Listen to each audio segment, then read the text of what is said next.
Cordial bienvenida a todos los hermanos y a las visitas que se han congregado hoy en la iglesia, en este sábado, para dar gloria a Dios, para adorarlo y para confesarle todas nuestras necesidades y problemas que podemos traer. En esta mañana tenemos un tema muy importante, quizás controvertido también, pero me ha parecido, al estudiarlo, que es de mucho provecho. Así que quisiera hablar de la teoría o teología de la última generación. La teología de la última generación es una serie de conceptos teológicos que se han venido discutiendo en el seno de la Iglesia Adventista Mundial desde hace por lo menos 60 años. Sin embargo, oficialmente, la Iglesia no ha adoptado una postura dogmática debido a que es un tema complejo y sujeto a interpretación. Se centra en la creencia de que la última generación de creyentes que viva en esta tierra desempeñaría un papel único y crucial en el gran conflicto entre el bien y el mal. Incluye doctrinas muy importantes como la naturaleza humana de Cristo, la esencia del pecado, el proceso de la santificación y la perfección de la última generación. Dada la importancia doctrinal de estos temas, es necesario tratarlos sin ambigüedades y sin apasionamiento. Veamos en primer lugar la naturaleza de Cristo. La teología de la última generación sostiene que Cristo al encarnarse tomó naturaleza humana caída, idéntica a la nuestra, y que Él desarrolló en esa naturaleza pecaminosa un carácter perfecto sin pecado. Por lo tanto, nosotros también lo podemos hacer.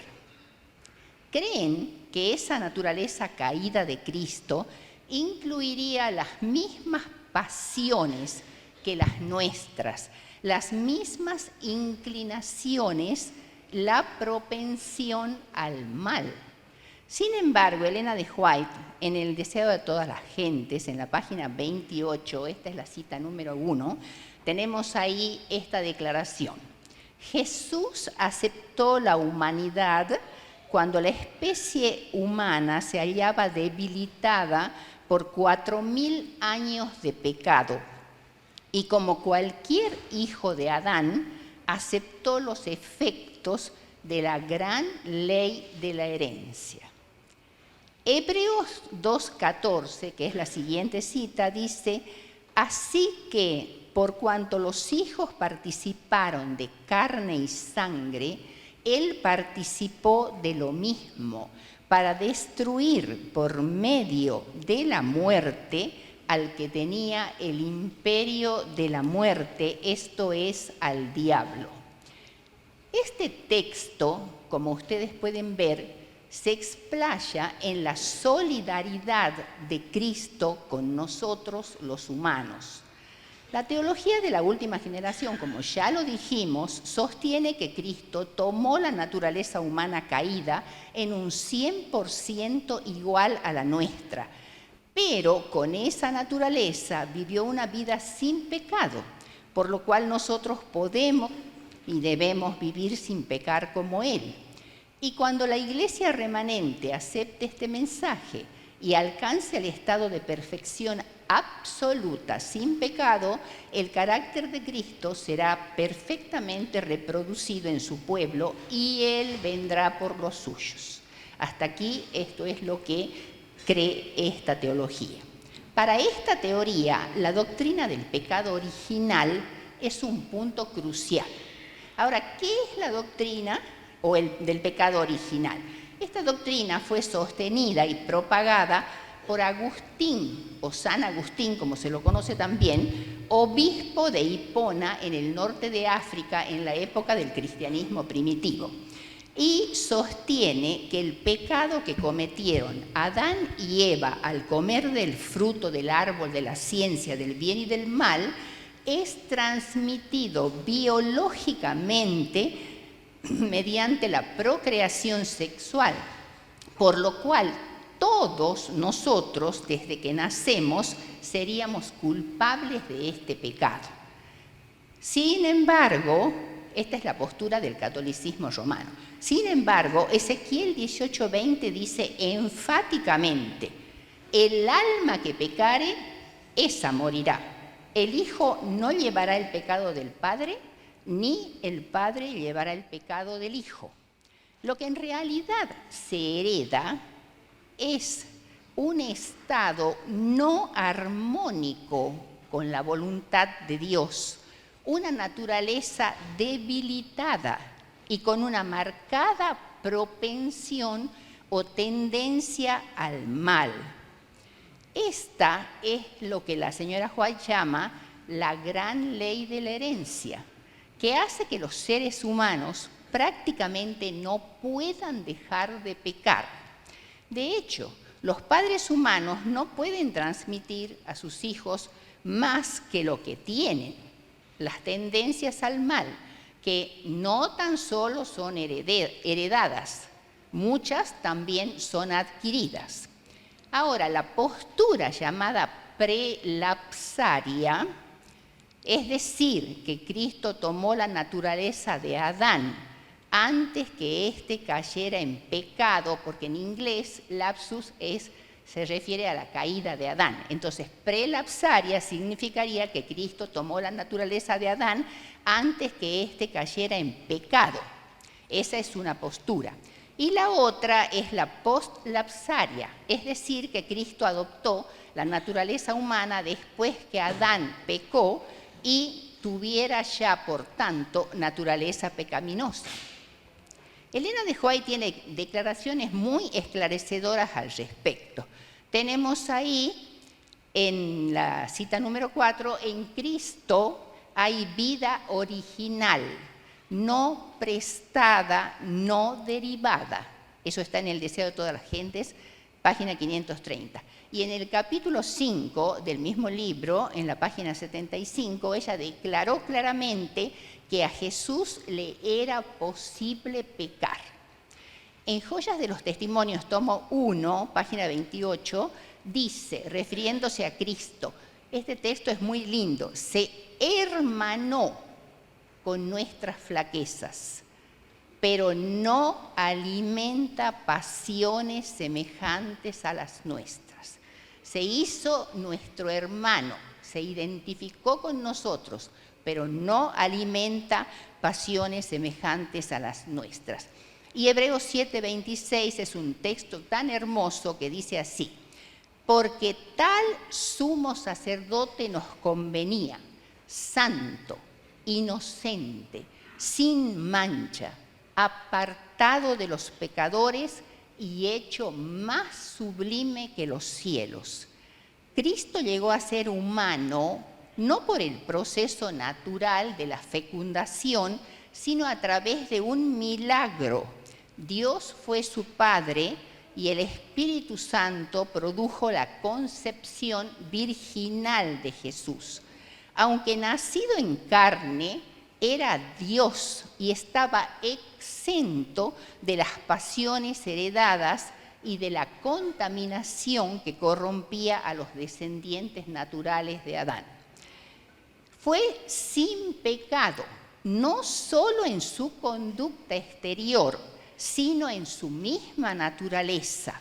Por ello, él pudo decir con verdad: viene el príncipe de este mundo, refiriéndose a Satanás, pero nada tiene en mí. Juan 14:30.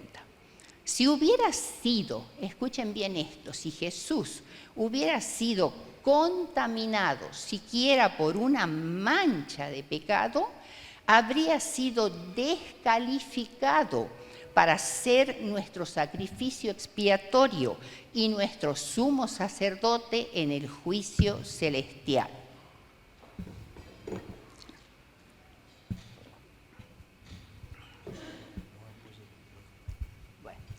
Elena de White dice que Él se hermana, o sea, se identifica, comprende nuestras flaquezas, pero no alimenta pasiones semejantes a las nuestras. Esta palabra pasiones, a veces nos resultan difíciles de entender. ¿Qué define? ¿Cómo se define pasión? ¿Qué es una pasión? Pasión se define como sufrimiento, agonía o cualquiera de las emociones humanas como el odio, la aflicción, el amor, el temor, la alegría. Implica usualmente una emoción fuerte que tiene un efecto subyugador sobre nosotros, nos domina y es apremiante. Finalmente nos podríamos preguntar, ¿Cristo al encarnarse se hizo semejante a Adán o a nosotros? Primeramente, entendamos que encarnación significa literalmente llegar a ser carne. Eso dice Juan 1:14, y es la doctrina clave de la cristiandad. Según Hebreos 2:14, comparte con nosotros elementos esenciales de la humanidad, como la carne y la sangre. Tuvo una madre humana, estuvo sujeto a las leyes naturales del desarrollo humano y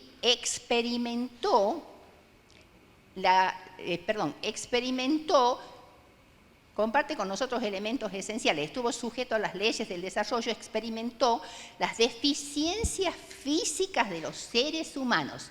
Acá prestemos mucha atención. Estas no son las pasiones, son las deficiencias físicas de los seres humanos. Por ejemplo, tuvo hambre, tuvo sed, experimentó la fatiga, el dolor, podría haberse enfermado e incluso murió.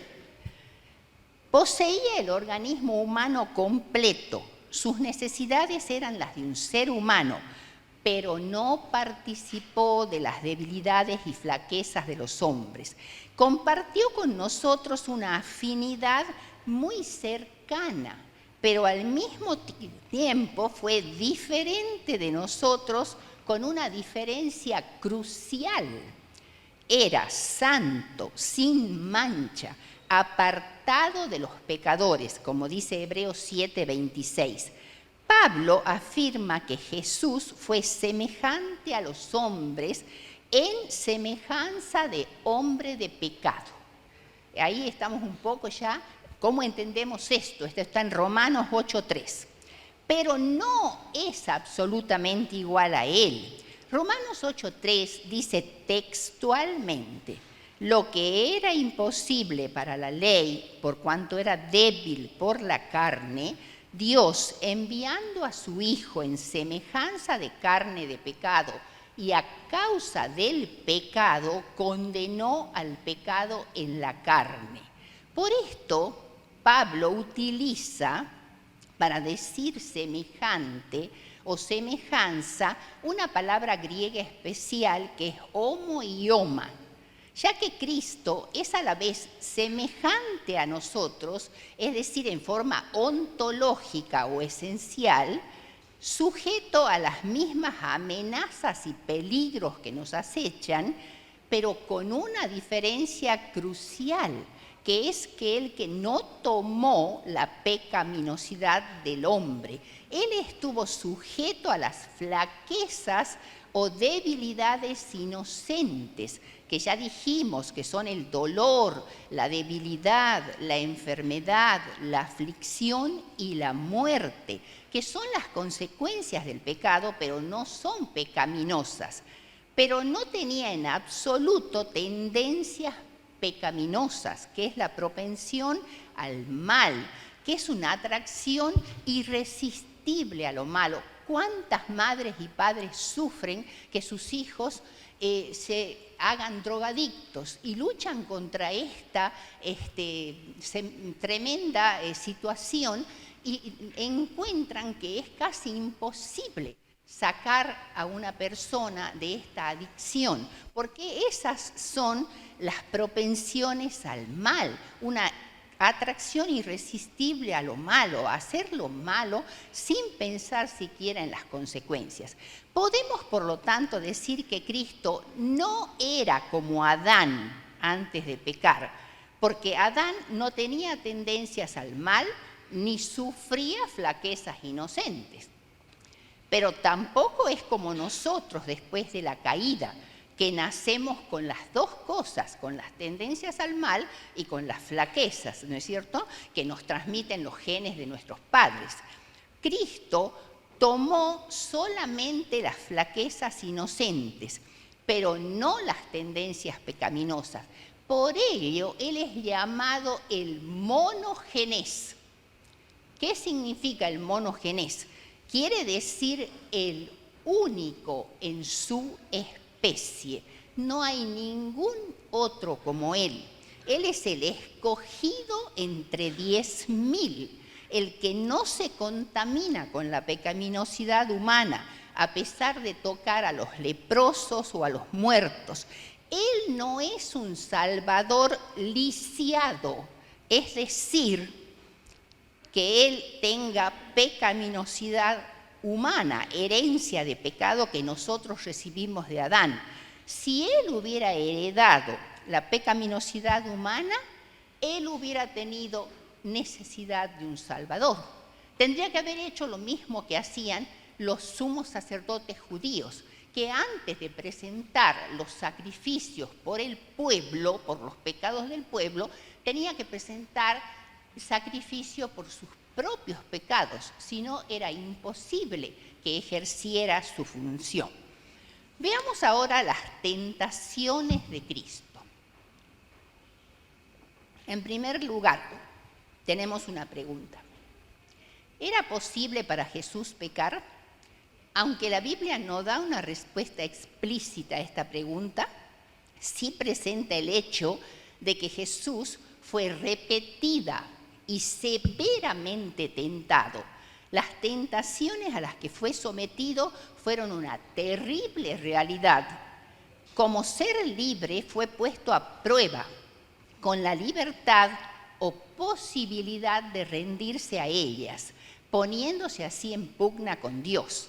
Elena de White, en el Comentario Bíblico Adventista, tomo 5, en la página 1058, esta es una cita de ella, dice lo siguiente: a este mundo que Satanás reclamaba como suyo, permitió Dios que su Hijo descendiese como una criatura impotente, sujeto a la debilidad humana. Satanás lo persiguió tenazmente a lo largo de su vida terrenal. Jesús fue tentado en todo, variada e intensamente. Obviamente, Él no enfrentó cada tentación específica que cada uno de nosotros enfrenta, porque las tentaciones tienen que ver con la época, el lugar, la personalidad, el estilo de vida, pero aunque Él no sufrió las tentaciones, por ejemplo, de una mujer o las de un padre de hijos adolescentes, pero cuando la Biblia dice que Él fue tentado en todo, lo que está diciendo es lo que Juan ha resumido magistralmente en 1 de Juan 2, 15 y 16, donde dice: porque nada de lo que hay en el mundo, los deseos de la carne, los deseos de los ojos y la vanagloria de la vida, no provienen del Padre, sino del mundo. O sea, Cristo fue acosado en estas tres áreas. La primera tentación en el desierto tenía que ver con los deseos de la carne. Cuando Jesús, después de 40 días de ayuno en el desierto, no podía ni levantar un dedo, y vino Satanás y lo tentó, diciendo que transformara las piedras en pan para calmar su necesidad apremiante de alimento. Pero en esta tentación había un costado más profundo. Satanás pretendía tentar a Jesús para que actuara en forma autónoma con respecto a su Padre. Cristo no hacía planes por sí mismo cuando estuvo aquí en la tierra. Él aceptaba cada día los planes de Dios que le iba revelando. Y la intención de Satanás era incitar a Jesús a dudar, a desconfiar del Padre y a tomar las circunstancias en sus manos y romper así la dependencia del Padre. Pero Cristo se alejó de este sutil engaño con una tajante respuesta.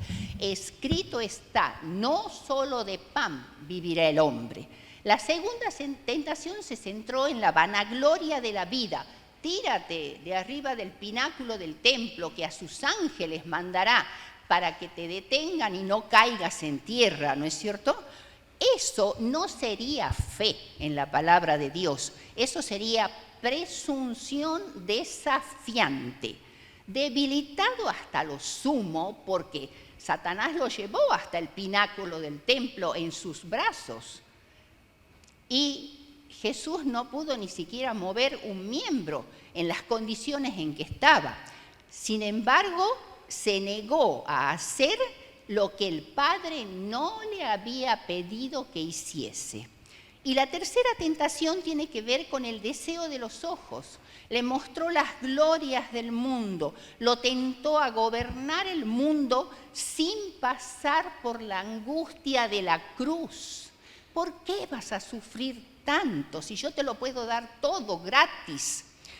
Lo tentó repetidamente y aquí Jesús rechazó enérgicamente la propuesta satánica y le dijo: vete, Satanás, porque al único que tienes que servir y adorar es a mi Dios.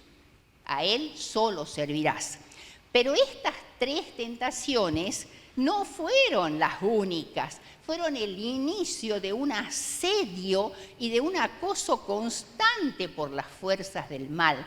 Cuando nosotros leemos los evangelios y lo hacemos medio descuidadamente, no nos damos cuenta muchas veces cómo los mismos discípulos fueron usados por Satanás para tentarlo. ¿Y cuál era la pretensión de Satanás? Que Cristo abortara su misión. Y de esa manera vemos cómo Jesús tenía que estar continuamente alerta frente a esta situación. Sin embargo, algunos piensan que Jesús tuvo ventaja sobre nosotros porque no tenía propensiones al pecado. Pero no fue así, ya que por su condición divino-humana, eso lo expuso a tentaciones especiales, desconocidas para nosotros, como ser tentado a usar su poder divino para librarse de una dificultad. Este no me gusta, bueno, lo mato. Con el dedo directamente lo mato, ¿me entienden? Eso lo podía hacer Jesús. Y nosotros no somos tentados así. Además, por otro lado, al no estar corrompido por el pecado, eso produjo que su reacción al pecado fuera mucho más sensible que la nuestra. Además, Jesús era consciente de que cualquier descuido o mal paso hundiría su misión. Y hay que agregar que en su caso, cualquier tentación se elevó al grado máximo de intensidad. Supongamos que estamos frente a una persona que está siendo torturada para que confiese algo y se le está imponiendo sufrimiento mediante azotes o mediante meterle la cabeza en el agua para ahogarlo.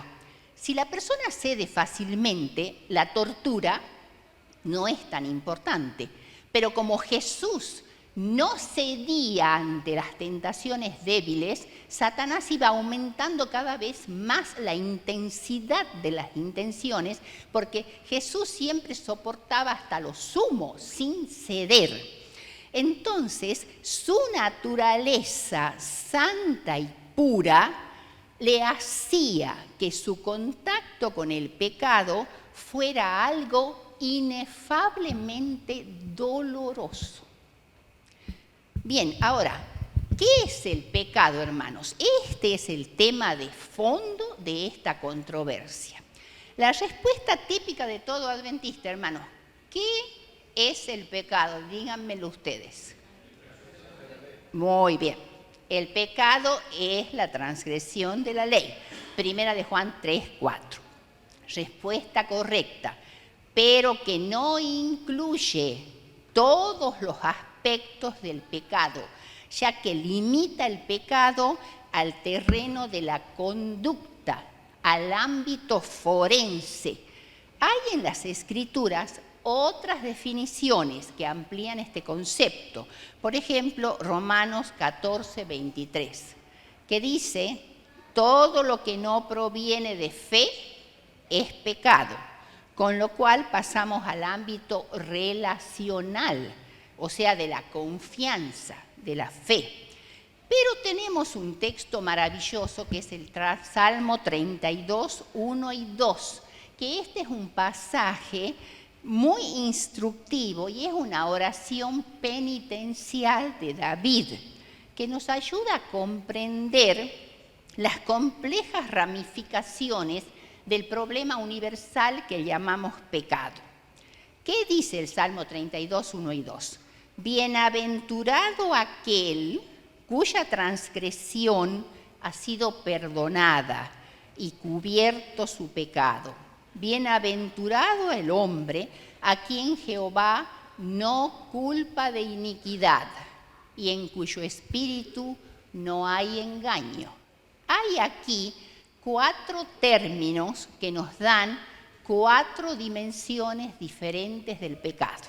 La primera de ellas es transgresión. En hebreo, peshá. Ustedes disculpen, yo no sé si se pronuncia así, pero la estoy pronunciando como me parece. Transgresión, en hebreo, peshá, que significa rebelión, apartarse de Dios de manera desafiante, pecado voluntario, desobediencia decidida y a sabiendas contra Dios. Por eso es una rebelión contra Dios. Satanás cometió este pecado y muchas personas también lo cometen.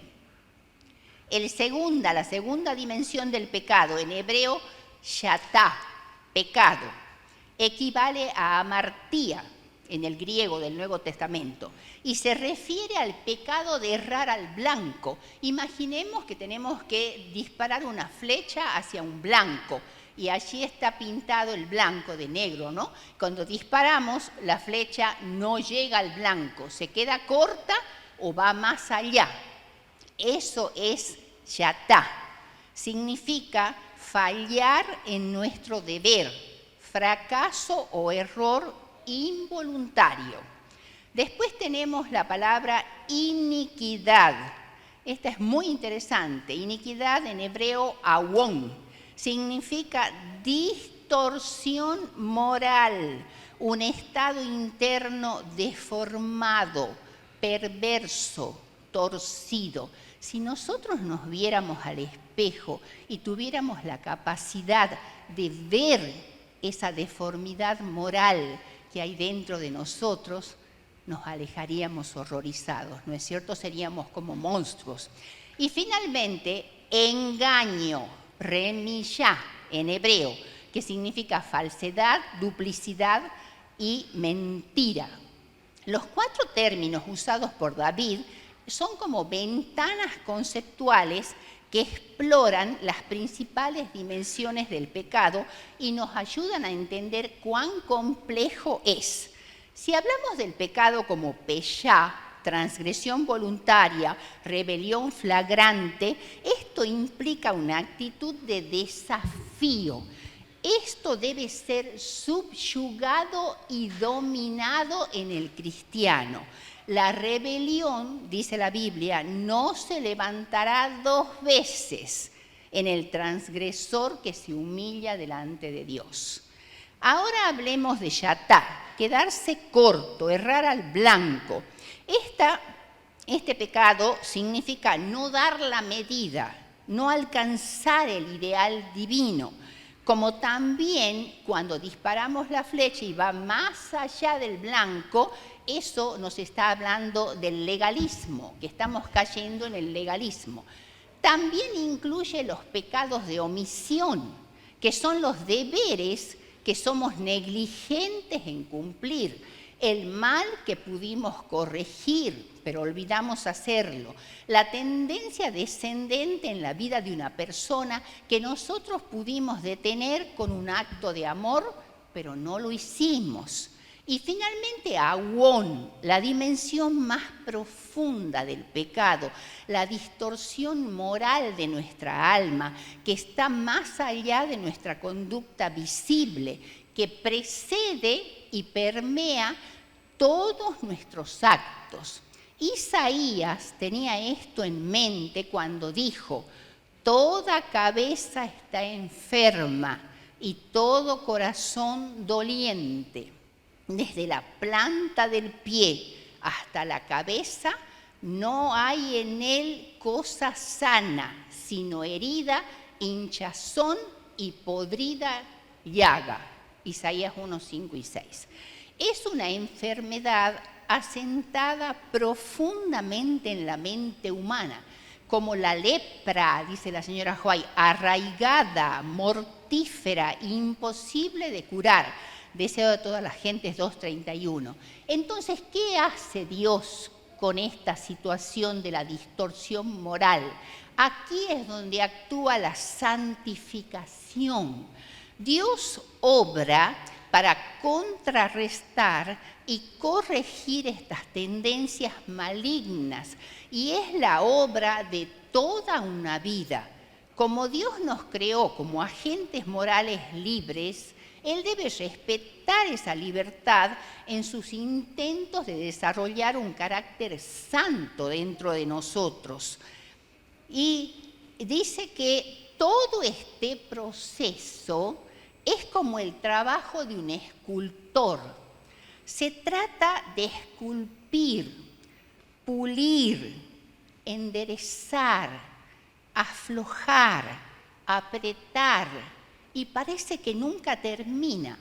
Cada día en que perseveramos en el conocimiento del Señor, el tosco material de nuestro espíritu torcido llega a ser más flexible, más maleable.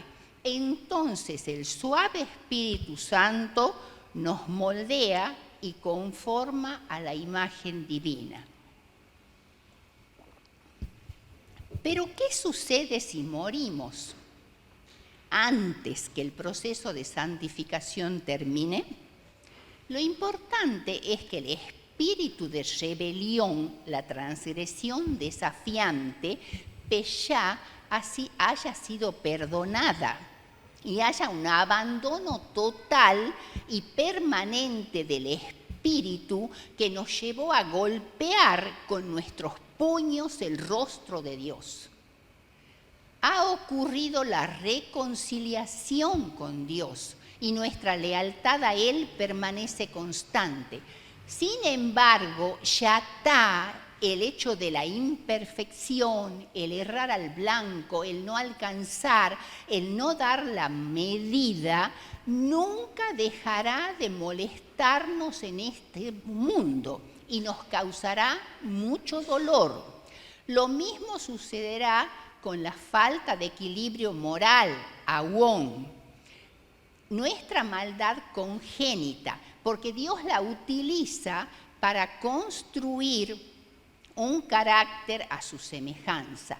El Salmo 32:2 dice que Dios no nos culpa de iniquidad, Awón, porque ya no estamos en rebelión contra el cielo. Pero fíjense lo que sucede con el engaño. El engaño es muy común engañar. ¿Mentimos? Todo el mundo miente. Acá el engaño remillá debe desaparecer por completo del corazón, porque el Salmo dice: bienaventurado el hombre en cuyo espíritu no hay engaño. Y acuérdense que el más severo reproche del ministerio de Cristo fue dirigido contra la falsedad, la duplicidad, el engaño de los escribas y fariseos, quienes dicen, pero no hacen. ¡Ay de vosotros, escribas y fariseos hipócritas! Tronó Cristo desde los recintos del templo. Serpientes, generación de víboras, ¿cómo escaparán de la condenación del infierno? Mateo 23, 33. Peshá, que es rebelión, y remillá, mentira, deben desaparecer porque están directa e intrínsecamente entrelazadas con el carácter. Pero ahora vamos a la pregunta final. ¿Qué es lo que Jesús pide a la última generación? O sea, los últimos que vivan sobre este mundo. En el tema del pecado, Dios no trata con grupos ni con comisiones, sino con individuos. El alma que pecare, esa morirá. Olvidando ciertamente lo que queda atrás, esto dice Pablo en Filipenses 3, 13 y 14, olvidando ciertamente lo que queda atrás y extendiéndome a lo que está delante, prosigo a la meta en Cristo Jesús. Entonces, ¿qué es lo que pide Jesús a la última generación? ¿Requiere acaso una justicia de mayor calidad que las generaciones pasadas? Para los perfeccionistas la respuesta es un sí rotundo, ya que creen que la vindicación de Dios depende de este logro para que Jesús pueda ministrar en el santuario celestial. Filipenses 3:12 dice, no que sea ya perfecto, sino que prosigo al blanco. O sea que Pablo aquí reconoce que él aún no había alcanzado la perfección. Sin embargo, en el versículo 15 afirma, así que todos los que somos perfectos, esto mismo sintamos. ¿Hay aquí una contradicción? Según los que sostienen esta postura del perfeccionismo, su posición supera la teología de Lutero, la de Wesley, la de los primeros adventistas. Es un concepto, según creen, más maduro del Evangelio eterno que el que tuvo cualquier generación anterior. Sin embargo, la postura del espíritu de profecía no es tan simplista y ella tiene declaraciones que por un lado apoyan la perfección del carácter, como esta. El Señor exige perfección de su familia redimida, demanda perfección en la edificación del carácter. Comentario bíblico, tomo 7, página 205. La misma imagen de Dios se ha de reproducir en la humanidad. El honor de Dios, el honor de Cristo están comprometidos en la perfección del carácter de su pueblo. Deseado a toda la gente, 625. Pero hay otras declaraciones que hacen de contrapeso. Cristo, por ejemplo, Cristo es un ejemplo perfecto y santo que nos ha sido dado para que lo imitemos. No podemos igualar al modelo, pero no seremos aprobados por Dios si no lo copiamos o reflejamos de acuerdo con la habilidad que nos ha dado. Testimonios, tomo 2, página 26. Y en la página 549, es Testimonio, tomo 2, página 549. Y en el manuscrito 24 de 1892, ella dice, nadie es perfecto, sino Jesús. En estas declaraciones es muy importante tener en cuenta el contexto, porque ella no estaba escribiendo palabras en el aire, y también que no todas las veces se aplicaban a la gente de la iglesia, sino a los cristianos que no eran adventistas, porque en la década de 1880, 1890, en el mundo religioso en general se hablaba de la santificación como un tipo de santidad que se obtenía instantáneamente. Era solo tan solo creer. sin tener que guardar los mandamientos. Entonces ella dijo que esto era un pecado, que esto era doctrina seductora de la fe sin obras. Y entonces tenemos esta cita, Conflicto de los siglos 526.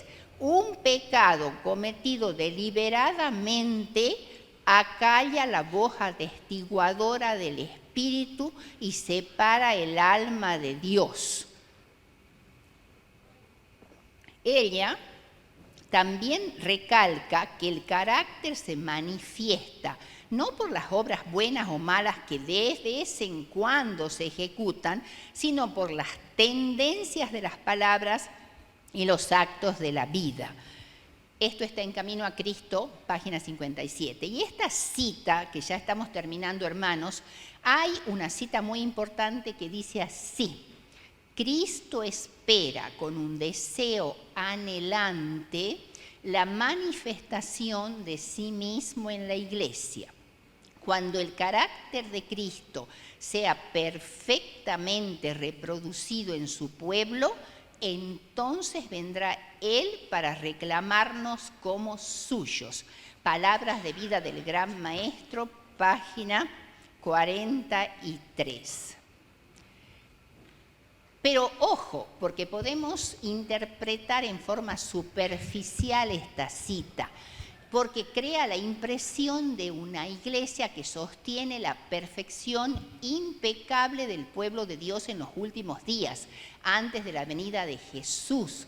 Parece hablar de una iglesia que está vuelta hacia su interior en una perpetua autoflagelación, luchando para lograr la perfecta reproducción del carácter de Cristo, para que Él pudiera venir a la tierra. Pero ¿cuál es el contexto de esta cita? Es la parábola de la semilla enseñada por Jesús en Marcos 4, 26 al 29, que el maestro aplica al crecimiento y a la producción de frutos de la vida cristiana, lo cual no siempre es un proceso uniforme, pero siempre es producido por Dios. Fíjense ustedes, la planta crece al hacer penetrar sus raíces en el suelo, absorbe la luz del sol, cae sobre ella el rocío y la lluvia y las propiedades vitalizadoras del aire. Todos estos factores Dios ha provisto para sustentar la vida. Así el cristiano ha de crecer, cooperando con los agentes divinos. Pero de esta parábola se desprende una importante lección. ¿Será que la planta se preocupa o se desespera por crecer o dar frutos? No, en absoluto. Nosotros existimos para la salvación de las almas y no puede haber crecimiento ni fructificación en la vida que se centraliza en el yo. Palabras de vida del Gran Maestro, página 42. A medida que recibáis el Espíritu de Cristo, el espíritu de amor desinteresado y de trabajo por otros, iréis creciendo y dando frutos. ¿Y cuáles son los frutos? Caridad, gozo, paz, tolerancia, longanimidad, bondad, mansedumbre, templanza, como dice Gálatas 5, 22 y al 24. Hay una tranquila dependencia del Señor. La planta no se preocupa por el crecimiento. Entonces, la reproducción del carácter de Cristo en nosotros es equivalente a nuestra recepción del Espíritu Santo. Y cuando esto ocurra en nosotros, habrá como una reacción en cadena. Se multiplicará millones de veces alrededor del mundo. La cosecha estará madura y Jesús vendrá a recogerla. Por lo tanto, el énfasis de esta cita se pone en el ministerio encarnacional, no centrado en la perfección implacable. Tampoco ¿cómo nosotros podemos manipular el tiempo de la cosecha? ¿Alguien sabe cuándo va a venir Jesús? No lo sabemos. Eso está en las manos de Dios. Por tanto, el requisito de la perfección impecable no es sustentable, ni en la Biblia ni en el espíritu de profecía. Las características del último remanente de Dios son la carencia de engaño, porque no se olviden que el último remanente va a vivir en una época donde va a haber un engaño universal casi irresistible, con manifestaciones de milagros mentirosos. Entonces, los 144.000 no tendrán engaño. Otra característica de los 144.000 es ser sin mancha, como lo fueron Job, Noé, Abraham, Isaac, Isaías, Jeremías, Ezequiel, Daniel, Esteban, Pedro, Pablo, etc. Decir que estas características son únicamente de la última generación es claramente un desatino. Lo único que distingue a los santos del fin de los tiempos es que ellos mantendrán su lealtad y su integridad durante la prueba más severa de persecución de la historia del mundo. Pero no hay fundamento alguno para creer que la justicia requerida a la última generación es de una calidad superior a la de las generaciones anteriores.